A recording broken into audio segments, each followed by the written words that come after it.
Please pardon the following interruption for a public service announcement.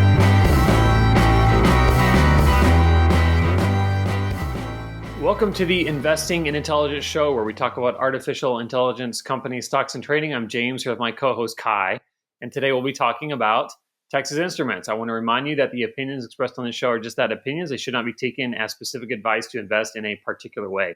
So just a moment ago, Kai, I asked you if you had a chance to catch our last episode, which had this amazing new co-host, and it sounds like you only watched half of the episode, which is funny because at the end of the episode, we actually discussed you. If you catch the last 30 seconds or so, we said, hey, I wonder if Kai is going to try and insult this episode out of jealousy, or if he'll actually be honest and say that he liked it. Yeah, I never get offended. I listened to about half, so I did not listen to the last 30 seconds. I didn't listen to it with video. I listened to it on the Apple podcast, Investing Intelligence podcast.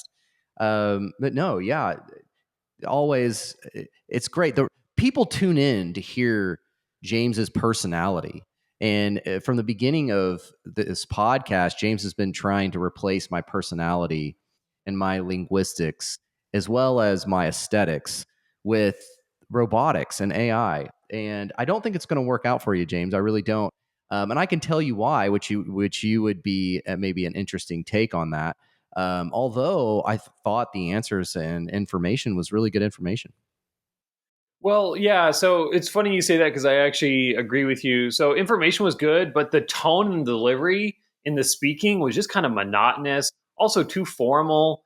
So I just can't get into listening to the way that AI talks right now.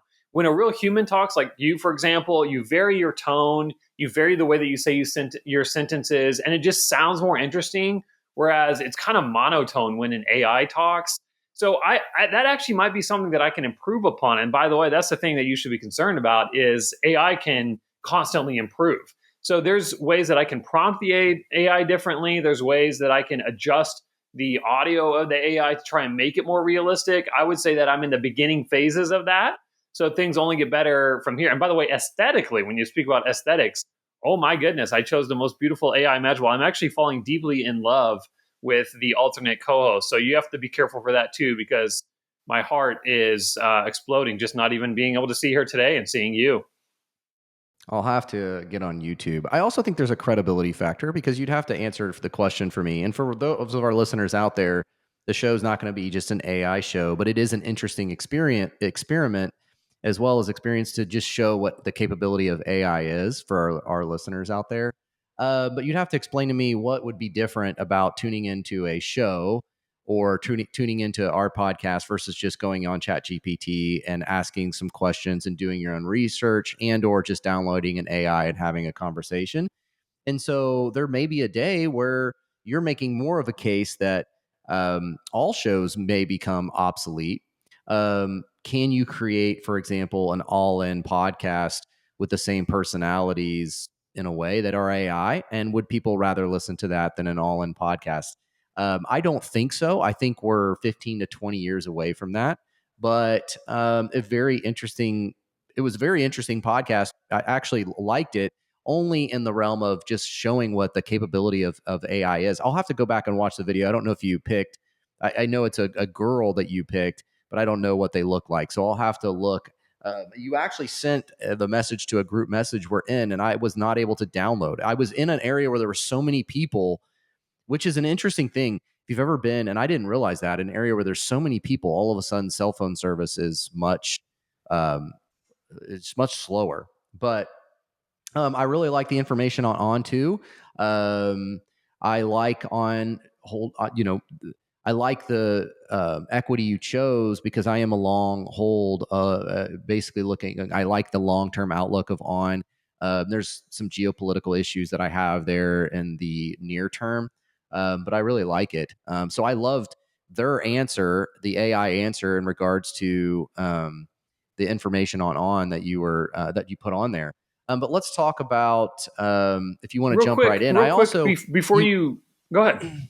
Well, I also want to make one comment too that you mentioned in the show was SMCI. And so I sent you actually a message and say, is SMCI going bankrupt? I didn't send that message to you because I actually thought they were going bankrupt. it's like when you're trying to strike up a conversation with a friend, you bring up a topic that makes them talk a little bit. I was trying to pick at you a little bit. But SMCI has been something that I've been watching I watch a lot of these stocks on my watch list daily. So I do want to see your take on that. I really liked your take and the AI answer on that. But yeah, go ahead.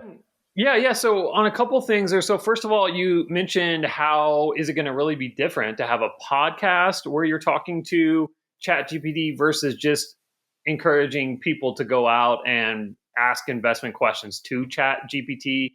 So I guess my first answer to that is the prompting can actually improve responses. But also, I was using O1 Preview, which is a model that's way above anything else. So O1 Preview, you only get 50 questions to O1 Preview per week, and then they cut you off because it uses so much compute power.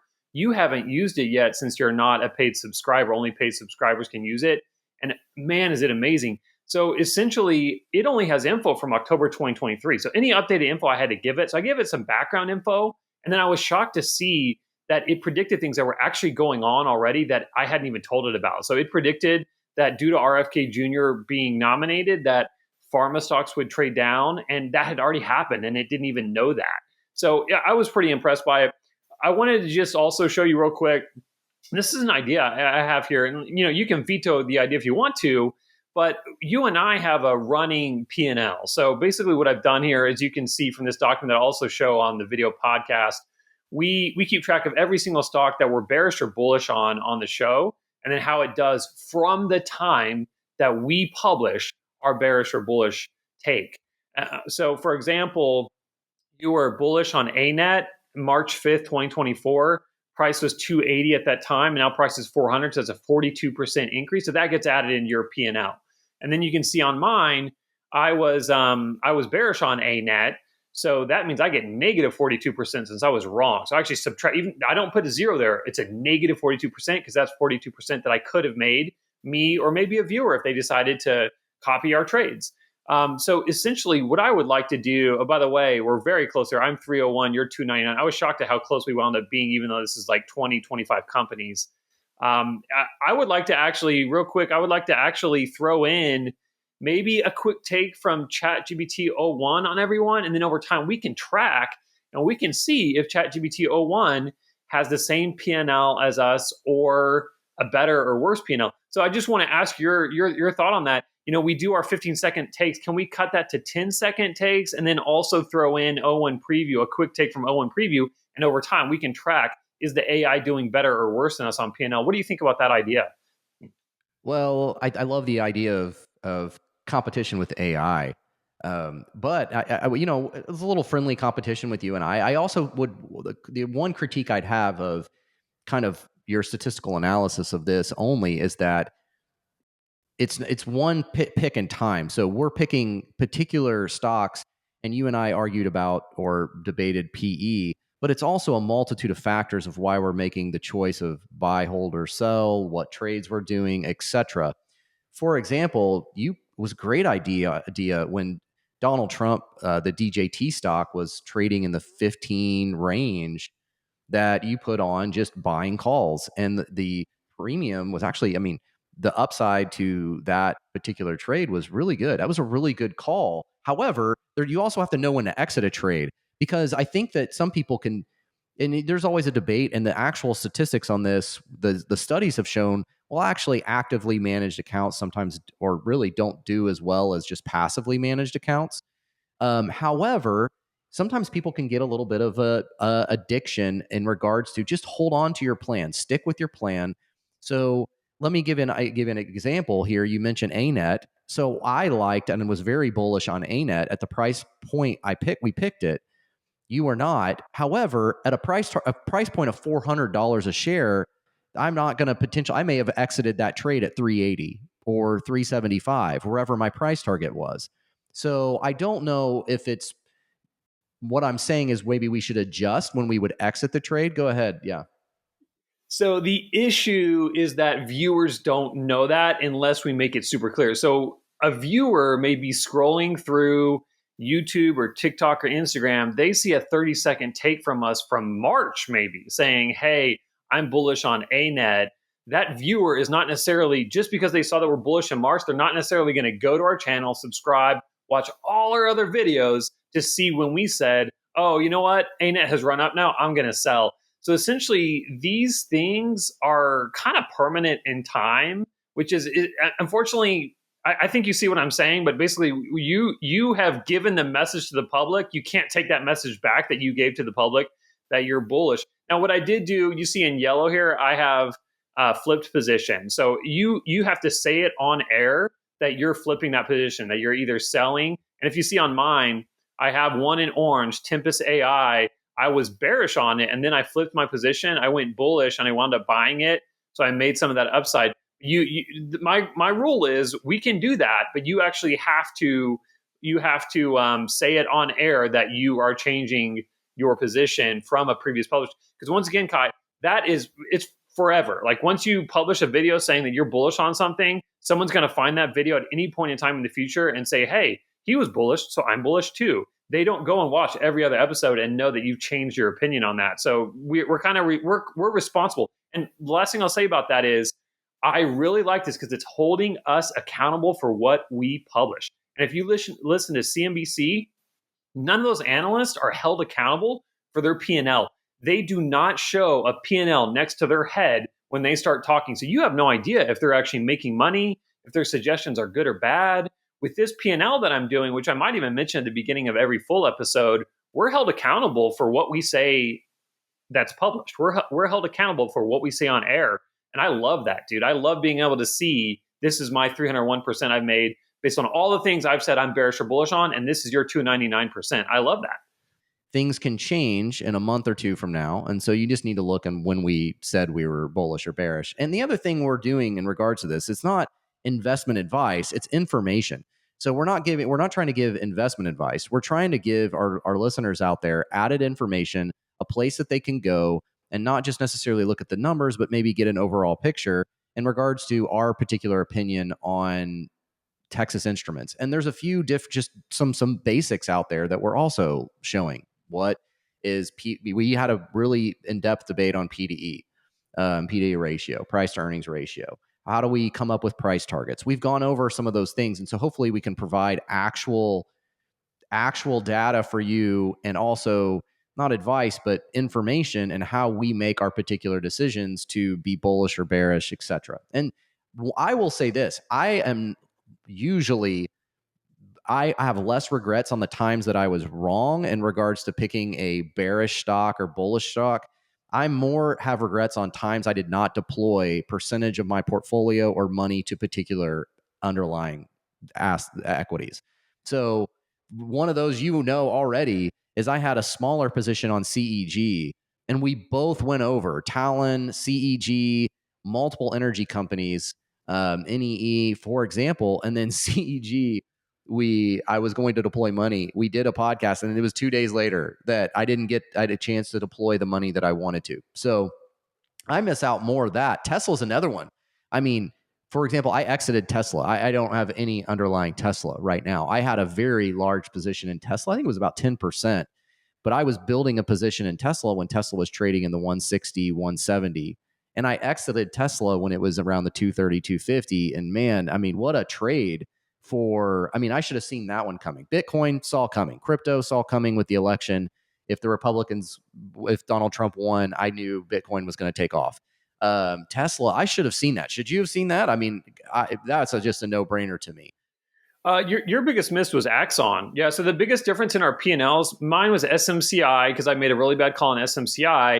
And then for your P&L, the biggest miss was Axon. You said that you thought it was overvalued, and then it like doubled. I mean, it shot way up after you said it was too overvalued. Well, I think it's just what risk you're willing to accept, right? And so Tesla, I thought the value at Tesla, $160, $170 a share was great. I love that value. My price target, I stuck with the plan. However, my point is that Tesla should not be trading at over $300 a share, in my opinion, right? But I think it could be predicted that if Donald Trump won, that it was going to be very favorable on Tesla's underlying, okay, as Tesla stock. Bitcoin was the one that I was like, hey, if Donald Trump wins, Bitcoin is going to go. There's going to be some more risk appetite. And Bitcoin, man, what at 90,000? Did it hit 90,000? Yeah, not so. Bitcoin was one I wish I would have deployed even more. You messaged me, and I did have a position. I do have a position in Bitcoin, but I wish it was probably 5%, maybe more. Um, but as far as Axon, I don't have any regrets there. ISRG, when ISRG dropped, I wish I would have. I had a different price target for ISRG. ISRG is trading at like $500 a share. We covered ISG on this podcast when it was like $270 a share, $280 a share. I am not a buyer of ISRG right now, but man, I would have held into ISRG longer. I think you should have some regrets on Axon because I mean, I told you, man, I was like, hey, like this is going to be a really good AI play. Also, it was crazy on their call, on their earnings call. The CEO said something really cryptic. The one that I listened to before we recorded, he was like, hey, by the way, we've kind of got a big surprise next. Like, he like said something like that. Like you kind of knew there was going to be something going on next quarter. It's just always hard to predict. Sometimes it is, you can take little clues like that. But for example, I know a lot about ISRG as a company. And when ISRG was trading at $260 a share, $255 a share, I wish I would have deployed more money. When NVIDIA back in October, a year ago, was trading where it was, you deployed money, I deployed money too, but I wish I would have deployed more money. And so when you have those things that you are very sure at, deploying more money are my the fact that I didn't deploy more money is my biggest regret. Not that I, I missed out on a stock here or missed out on a stock there, or one, I lost money on a stock, for example, So let's talk about Texas Instruments real quick because we've kind of gone into a lot of different other stocks here, rattling off a few things. So before we do that, last thing, I mentioned Bitcoin. I want to get your take on Bitcoin. I want to get your take on crypto, and then crypto, and then Ethereum has Ethereum made the move too, like Bitcoin has? I mean, is there a play there still in crypto right now? So I went long and short on crypto, which is kind of what you're supposed to do if you're a trader. So the big mistake I made was like when Bitcoin was at 74,000, I thought it had done its run already. And this is the mistake that you and I repeatedly are making, whether it be Axon or Bitcoin at the election. So as soon as I saw Trump was going to win, I saw Bitcoin had ran up to 74,000. And I was like, oh, it's already had its run. It's done at 74,000. I should have gone long in perpetual futures with like at least 4x leverage and just said, well, you know what, maybe there's some upside. If there's downside in the short term, I can sit that out and just wait. But I didn't. And what I did do is I bought some. So that Friday, so after missing a few days of run up, I bought some on that Friday. And I said, you know what, I think it could go further over the weekend. So I made 10% over the weekend, diversified crypto. I bought a little bit of everything, ran up another 5 to 10% over the weekend. I sold. Then I said, hey, we're getting kind of hot around 90. And I shorted. I did perpetual futures with 4 or 5. I think it did 10x on one crypto to the downside, which I'll teach you at some point. It's fun. The perpetual futures, really easy to do. So I made a little bit on the downside because it pulled back to 88 after it hit 90. And then I got out after that. And I've just been sitting since then. So your question is really, where does it go from here? And I just don't know. I think this past week, we saw a lot of people saying, hey, that first few days after Trump got elected was a little excessive because there's some big concerns here with policies. And we could actually see some headwinds based on things like tariffs, which, by the way, Trump's new motto is promises made, promises delivered, or promises kept, rather, is what he's saying. And so, I mean, I think we're going to see some real instability in certain markets because of promises kept. But yeah, I want to get to Texas Instruments. I think we've gone 20 minutes before we even hit Texas Instruments. So, well, I want to give a little strategy that's my particular strategy that you just highlighted in regards to when I want to go risk on in a trade that I'm looking at that's risky in the short term, but there's a high upside. I love picking underlying equities that I would be willing to hold for a 3 to 5 year period. So, for example, when the GLP inhibitors came out and ISRG had it was like a 15% loss. It can still lose another 10%. And in the short term, you may be down in the red a pretty substantial number. However, I love picking that because you could get a rebound. You could get you could even pick a stock that's even not trending down, but trending on the up, like buying Tesla in 230, 250, as long as you're willing to hold for 3 to 5 years. If you've lost a little money, basically you could say, I can take the unrealized loss and I can hold it for a long time because I feel very confident in this particular pick. So I love picking stocks that have a history and a future in regards to when I'm picking or when I'm basically taking on risk. Is that what you're kind of saying, especially with Bitcoin? You're saying, hey, yeah, I love doing a bullish trade on Bitcoin, especially if it turns the other way, then I can hold for a long time and I'm still good. So, Yeah, absolutely. Absolutely. So let's jump into Texas Instruments. Um, Texas Instruments is a pretty cool company. I just think they're your biggest play on analog chips. So there are a lot of companies that have a hand in analog chip design, production, manufacturing, different types of analog chips. Texas Instruments is your biggest one. So they are the world's largest analog chip maker, and that means they have huge scale advantages, like a huge global sales staff, for example. So their chips go into cars, industrial equipment, microcontrollers, personal electronics, your thermostat at home, your electric toothbrush, a plane, a satellite. Their analog chips are probably in more things than you can imagine. And if someone doesn't know what an analog chip does, an analog chip basically just converts a signal from the world, like sound or temperature, into a digital signal. Okay. Now, they're also in IoT devices, which is kind of an up and coming segment, Internet of Things devices. So IoT is it can be anything now. We talked about thermostats. So your thermostat can be connected to the internet, and that's Internet of Things, but it can be in other things too, like your speaker and different things. So, it's important to understand, and I think you're going to be bearish, but I think it's important that people understand that this is a cyclical industry, highly cyclical. And it looks like we're seeing 2-year cycles. So 2022, 2021, 2022 were the recovery cycle from COVID. 2023, 2024 are the down cycle. Okay. And they're expecting 2025, 2026 will be the upswing, the re-up cycle. So it's important that people understand that stocks for these companies are going to go down and up along with these cycles.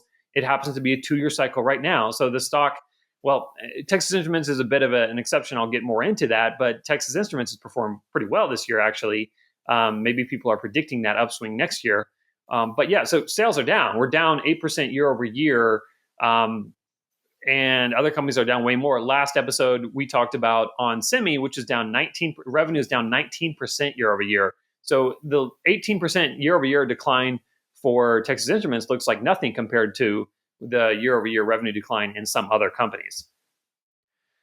yeah. So, explain the difference in regards to chips and GPU. We've seen the difference in regards to the chip sector and GPU sector. So go ahead, and you mentioned this in your last podcast so explain that. Probably what you caught in the last podcast was I described the difference as the difference between analog chips and computing chips. So a computing chip could be a CPU or a GPU, but it's a smart digital chip. It's not a dumb analog chip. You just think about your electric toothbrush or your thermostat.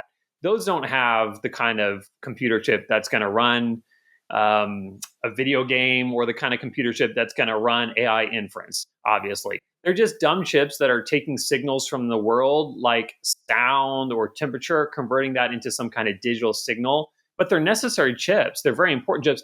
And according to Morningstar, there's actually quite a bit of a moat here. So there are very few excellent engineers in analog chips. So if a company has the best engineers, that's hard to replace. Also, apparently companies that buy these chips don't want to switch manufacturers. And that's another part of the moat here. So if you're, for example, relying on a Texas Instrument chip to make your satellite, you don't want to endanger the performance of the satellite based off of a cheap chip like that. You don't want to pay a few cents less for someone else's analog chip and then endanger the performance of that satellite. So you want consistent performance, so you stick with a consistent manufacturer. So people stick with Texas Instruments.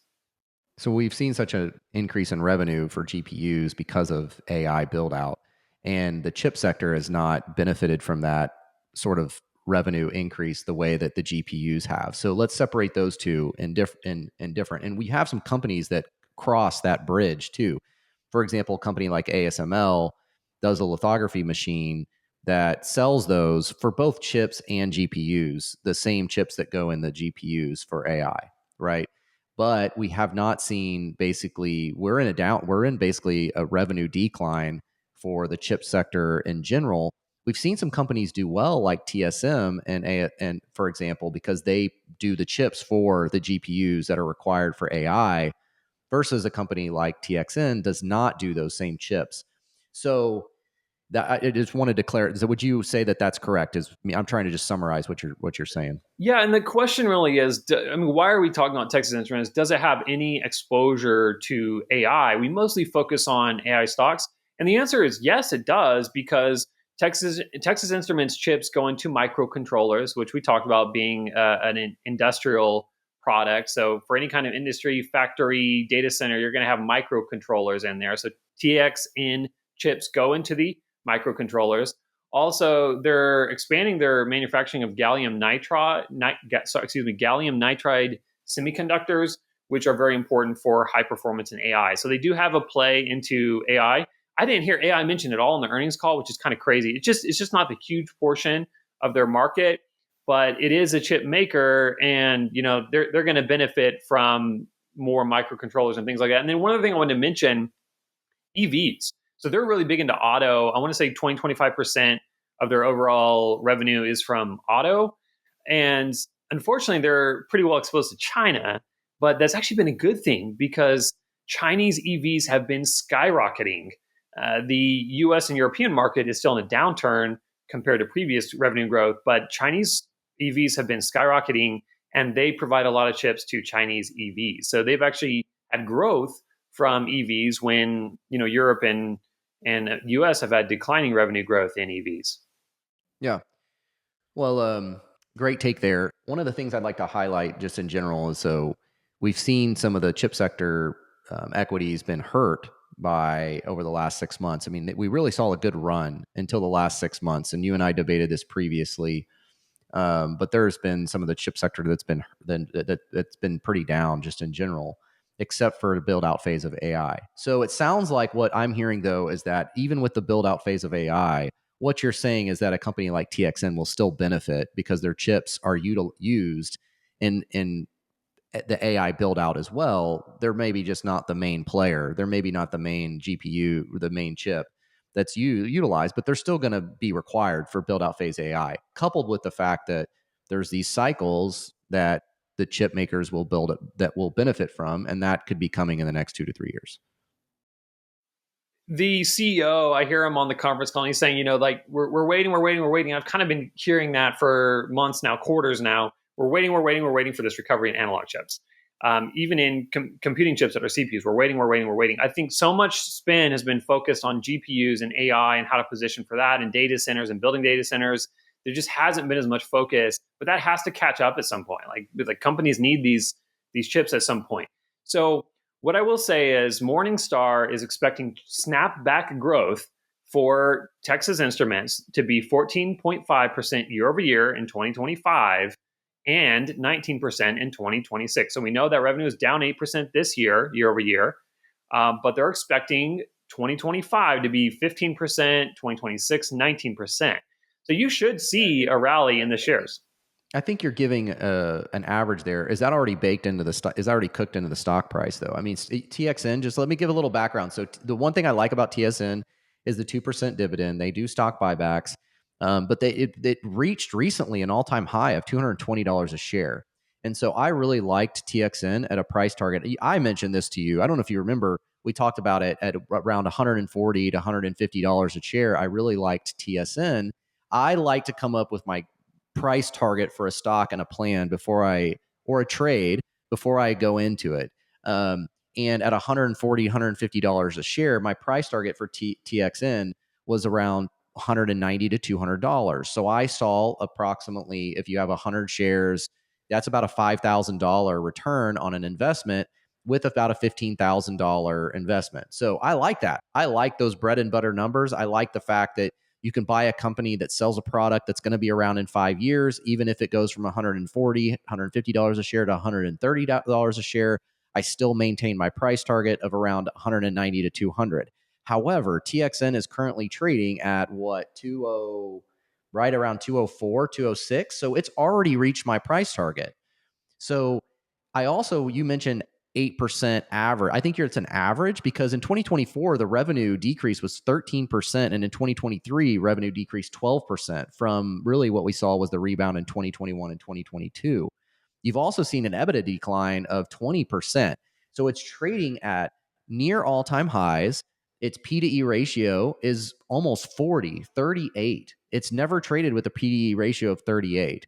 So right now, I think some of the Morningstar analysis is already cooked into the stock. I like TXN as a company, but I just wanted to see what your thoughts are and sort of you're kind of giving a little bit of a bullish take. I'm giving a little bit of a bearish take. We kind of do that back and forth sometimes, but go ahead and talk about that. Yeah. TXN is so tricky because you're right that some of this recovery is already baked into the stock, whereas other companies like onsemi, it's not baked into the stock yet. So, and to go back to our last discussion, the reason is extremely clear here. Okay, the reason is when you compare apples to apples, when you compare TXN to onsemi and other similar analog chip companies, TXN has had less revenue decline. So their year-over-year revenue growth has been a little bit less of a negative number than other companies like ON and also NXP. You've got, significant negative growth in some of these other companies, whereas Texas Instruments you don't have as bad. So they're going to have a higher stock price and they're going to have a higher PE. When revenue growth is better and margins are better, you're going to have a higher stock price and a higher PE. So Texas Instruments is probably your most pure play. Also, the dividend is going to play into the valuation. They have close to a 2% dividend, whereas onsemi has zero dividend. Some of these other companies have 0% dividend. So all those things get baked into the PE. So you get what you pay for. When you look at valuation, you truly do get what you pay for. And this is a little bit more expensive than, let's say, onsemi, and NXP is close to a 10 PE ratio also. So why are you paying a higher multiple? It's because you're getting more for your money. Well, I mean, my price target for 2025 is around $210 a share. And so I really liked TXN at $140, $150 a share. I'm not sure I like it currently. So I like to look into that. Now, the one thing I will also say, just for our listeners out there, I want to put a little tidbit out there, is James and I don't move stock price. Okay. Average retail traders and money do not move stock price. It's institutions, which is basically 90% of the stock is held for TXN by institutions. They move stock price. So when you see institutional buying or selling, that's what's going to really move the stock up and down. And so I just wonder, just in general, a critique, if the institutions kind of had that run in regards to 2025 already, if 2025 numbers have already been, I'll say that again, cooked in. So I'm a holder of TXN. If you have a position at the $140, $150 a share, I am not a current buyer, but I'm a holder. And the one thing I will say is, and this is why I bring up institutions, is that just coupled with all these, my price target with TXN, I do like the chart on TXN. So you saw basically a peak, you've seen it form sort of the right side of a base, and it's kind of digesting and forming a little bit of a handle, which points to, that's a bullish chart, which to me points to the stock going ahead and going past its previous high. So maybe it's going to do that, but the institutions are going to have to move the stock, in my opinion. Let me just bring up some numbers. 21-day moving average is 206. Its 50-day moving average 204. Its 200-day moving average 190, and it's really formed basically at a support at the 21 weekly average. And so right now it's digesting. I like the technical analysis, but my price target, I mean, again, is 190 to 200, and the average high analyst price target for 2025 is 208. Let me say that again. The average high price target for 2025 per analyst is 208. So that you have to take into account. All right. So we'll do our takes. You'll do yours, I'll do mine, and then we'll have ChatGPT do a take. So what we need from you in order for this to work long term, you can only have two positions. No, hear me out. In order for this to work long term, I need you to take one of two positions, either bullish or bearish. Okay. So if you're not buying, don't say bullish, just say bearish, because you're not buying for a reason. You're not buying because you're worried it could go down. So that means you're bearish, really. So we're not going to do hold or neutral anymore. We're only going to do bullish or bearish. So give me 10 seconds and just tell me if you're bullish or bearish, and then give me one or two quick reasons. Well, I think we can also, the hard part about that is I know that's one of the things that you want to decide for your Do trader. you own the stock? If you're neutral, then if you're holding, then you should really own the stock and not be buying or selling. Do you really own the stock? I own a small position in TXN as part of some of my dividend stocks. I do like the 2% dividend, but I've held it since around $140 a share to $135 a share. I also think though, like you would agree, would you agree that when you're trying to pick a trade, sometimes you pick a trade, you need to make a bearish call, a bullish call, and also a sideways call, because there's a lot of trades that you can put for sideways calls. And so I'll pick one of those two if that's what you'd like me to do. But I actually like a sideways call too. Well, I don't want to. So there's a difference between buying and selling and being bearish and bullish. So buying, selling, and holding are different things than bearish, bullish, and neutral. So you can be holding, but that means you're not bullish enough to buy more. So just for the sake of our spreadsheet, I have to choose one or the other, bearish or bullish. If you say you're holding or you're neutral, I'm going to put that as bearish. So it's going to get logged as bearish anyways. So, but yeah. You're going to, all right. So, for full disclosure for our listeners out there, I do hold a position in TXN, but I'm going to give you my 10 seconds. I'm bearish on TXN because I don't like, let me say, okay, so how can I say this most concise way I can? I'm bearish on TXN because I'd rather deploy money elsewhere currently. Yeah, this is such a tough one for me to even. It's such a tough one. I hate to do it, but I think I'm going to go bullish. Okay, so I am bullish on Texas Instruments because it is the most pure analog chip play. They've got great Chinese EV coverage, and we're coming up from the bottom. But let's actually hear. I think it'll be fun to hear what ChatGPT thinks about it. So in order for me to do that, I have to what I did was I just recorded everything we said about Texas Instruments, and I'm going to go ahead and so on your iPhone now, it automatically makes a transcript of anything that you record in a voice memo. So I recorded a transcript, and now I'm putting it into ChatGPT right now. So ChatGPT is going to pretty much say buy or sell just based on what we said about Texas Instruments over the last like 10 minutes talking about it. Okay, how does that sound? Let's hear what it has to say. I'm bullish on Texas Instruments because their strong R&D drives innovation, and their focus on long-lived products ensures stable revenue streams. So that's cool because we didn't talk about R&D. Yeah. We did talk about stable revenue streams, but we didn't talk much about R&D. But let me just ask ChatGPT, like, why? Can you just expand upon that a little bit? We like your 10-second take. Give us a little bit of expansion on that. I am bullish on Texas Instruments because its substantial investment in research and development drives ongoing innovation, allowing it to stay ahead in the analog chip market. This dedication results in advanced products that cater to emerging technological demands.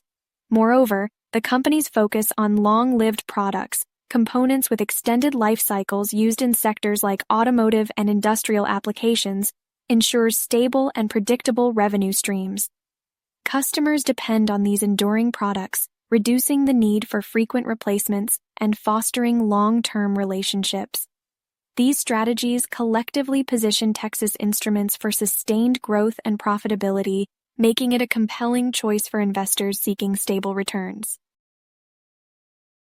And what's funny that she mentions is, so actually Texas Instruments specializes in chips that are going to be in a product that's going to last at least 10 years. So they have a little bit of exposure to like phones and tablets, but their specialty is products that are going to be used for much longer, like at least 10 years or closer to 10 years rather than like a smartphone that's going to be used for a few years. So dude, I'm telling you, she is dead on. You got to be careful going against her. She's saying buy, you're saying neutral or sell, you're saying bearish. So you got to be careful going against her. We're going to see over time how she stacks up.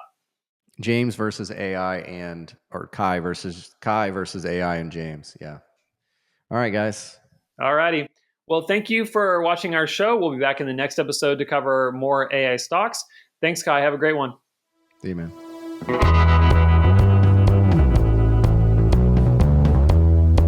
revolution is when you change your mind about how you look at things and see that there might be another way to look at it that you have not been shown. You will not be able to stay home. You will not be able to plug in, turn on, and pop out. Revolution will not be televised, and be no rerun, brothers and sisters. The revolution will be live.